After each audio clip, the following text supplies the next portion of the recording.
there was a report from Chris Johnston. Is that right? Yep, Chris Johnston, Sportsnet, that the Sabres had a good contingent in the building for that game between the Flyers and the Leafs, and it was what? Mark Bergevin was there and scouts. A couple of the Sabre scouts. And immediately the speculation on who the Sabres might add. In Toronto, it could be Oliver Ekman-Larsson. And in Philadelphia, it could be Rasmus Ristolainen.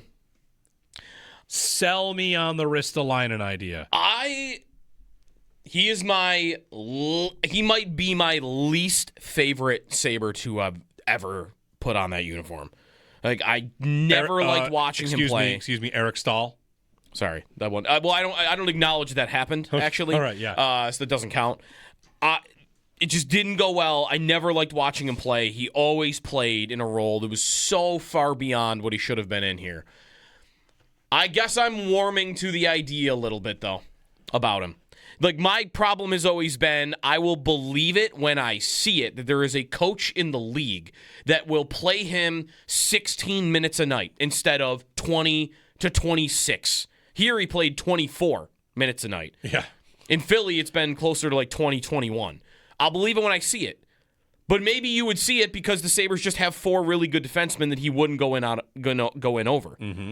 So if he truly would be a third-pair defenseman, then I guess there are all of the defenseman ideas that I have seen that they could make are all the same thing. It is guy that's playing in a role too good for him, but it's because he's on a horrible team. If you on a good team put him in a third pair role, it's going to go a lot better for you. That's every defenseman idea that I've seen out there. Are you worried about the extra year on Risto? Yes. He's got another year. Which is why 5.1. I was getting to the only way I would warm to the Ristolainen idea is if they do what Edmonton did yesterday with their trade with Chicago. Is, all right, to make this work, I'm going to take half the salary. If I can get Ristolainen at $2.5 million, okay, I can listen to that. At 5, non-starter. You can't have him at $5 million on this team for this year and next year. So the idea is he's not a top liner, but he's a third pair. Third pair. It has to be a third pair. Okay, 16 minutes. He's a big upgrade over the third pair guys they have now. Big upgrade. I wouldn't say big. He's an upgrade. He's a more physical force. Because the thing I would worry about with Risto, like, whatever, if we're leaning back into the conversations we had 10 years ago, it's that he was on the ice all the time and he got cratered in his own zone all the time. Is he going to get cratered as the third pair guy? Or am I accepting that your third pair guys are going to be not as good? This is where you tell me, if you're selling me on, hey, Risto would maybe not be a bad idea. This is Keon Coleman, can be your fifth receiver, not your guy playing 90% of the snaps. Yes. Okay. Yes. It comes down to, like, my nervousness with it is, will he play more than that? Will Lindy look at him and say, that guy is big and physical and playoff time? Like, I'm gonna get him up to 20 minutes. Because I think that would be bad. And do the Flyers view taking him as a favor to them or something that they have to really? I mean, if everybody kind of knows what he is and there's term left on the deal, wouldn't they want to get out from under it? Probably. So the price is low. Probably. This is where I have to bust out my yearly chart of NHL draft picks and their value because you trade a fourth-round pick for Ristolainen. What was a 2028 second-round pick? Because that's what the defenseman that got traded yesterday went for. 2028 second-round pick. Yeah. What is that? That is one of those dongles that changes USB ports. That's how much that's worth. What next? What do you want next? A fork, a third rounder in 2028 is a fork that's missing the middle two prongs. Well, that's not helpful. These draft picks are worthless. A fourth round pick is a jar of olives. Go ahead and trade a jar of olives for Risto, I guess. It's not even about that. It would be, am I willing to pay a couple of $1 million for a defenseman that probably isn't very good? That's what teams do at the playoffs. They do.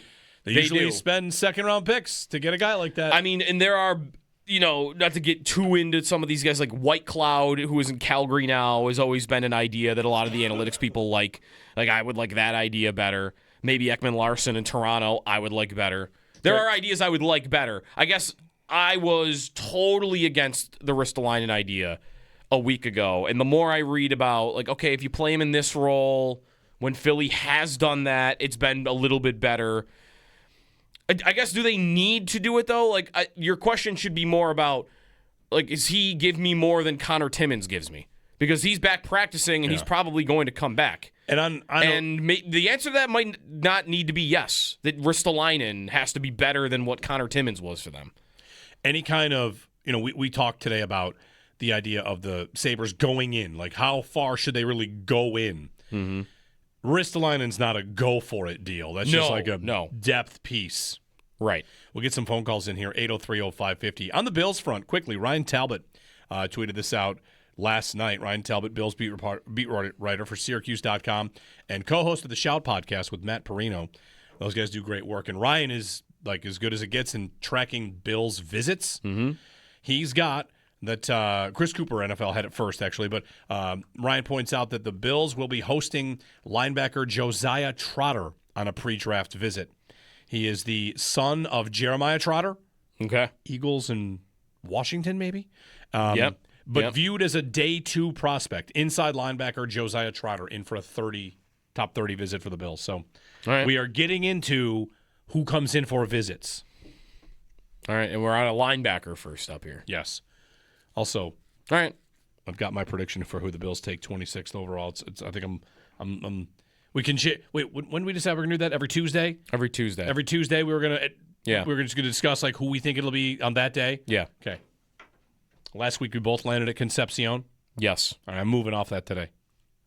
We'll do it later. I love the message he gave yesterday, though, by the way. Yeah, so he stutters, and he has a stuttering problem, and he spoke at the Combine, and looks like a kid of high character. He basically, put a message out there about how, working through that is something to be proud of and stop negativity. It was a cool message and a cool whatever. He seems like an interesting kid. Yeah, definitely. 803-0550. Brad in Lackawanna is up on the Sabres. Hey, Brad. Hey, what's up, guys? Hey, I just wanted to throw a couple defensemen out there. I was actually thinking about this for you guys when you brought up the topic, and I was thinking maybe because the Blackhawks were dealing, maybe that Sam Rinzel. He was a 25th overall pick in like the 22 draft, I think. He's a D-man. And what do you guys think about bringing back Jake McCabe? That one I don't believe is probably in the cards because I think he's in year 1 of an extension. So unless you want to sign up for a long-term Jake McCabe contract, and I'm not into that, that's probably a no on me. I think any of those other defenseman ideas are all almost the same for me. Like, you're getting a third-pair guy that's getting run over because he's playing in a role that's too good for him, and here you would be predicting which guy is going to do better playing 5 minutes less a night in more protected minutes. That's basically what you're going to be doing with defensemen, I think, at this deadline. And you're kind of maybe just throwing a dart. Like, any of them could be the answer to that question. So, unless you want to go trade for Justin Falk. Like, you want to make a big swing on the blue line? Because to me, that's not the big swing idea. Like, if I'm thinking go all in, try to win the cup, I'm going to be thinking about forwards, not guys, defensemen that are playing 24 minutes a night for me. I've already got 4 great defensemen. Yeah.